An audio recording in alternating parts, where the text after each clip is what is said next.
ఏమండి బండి ఆపండి, దాహంగా ఉంది, చెరుకు రసం తాగుదాం. ఇలాంటి పనికి మాలిన ఖర్చు ఏదో పెడతామని తెలిసే నా జాగ్రత్తలో నేను వచ్చాను. ఇదిగో వాటర్ బాటిల్ తెచ్చాను, మినరల్ వాటర్ తాగు. ఇది మినరల్ వాటర్ కాదు, మున్సిపాలిటీ వాటర్. నీకు అక్కర్లేకపోతే ఈ టీ నేను తాగుతాను. నేను చేసిన ఏ పని నీకు నచ్చి చచ్చింది గనక ఇది నచ్చడానికి. ఏ పని సవ్యంగా చేశారు గనక. అయినా ఈ వయసులో ఇంత పిసినారితనం ఏమిటండి? ఎక్కడికి మోసుకుపోదామని? నాది పిసినారితనం కాదే, పొదుపు.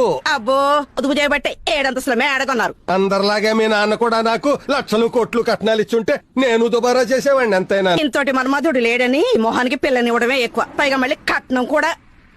నా మొహానికి ఎంత తక్కువే?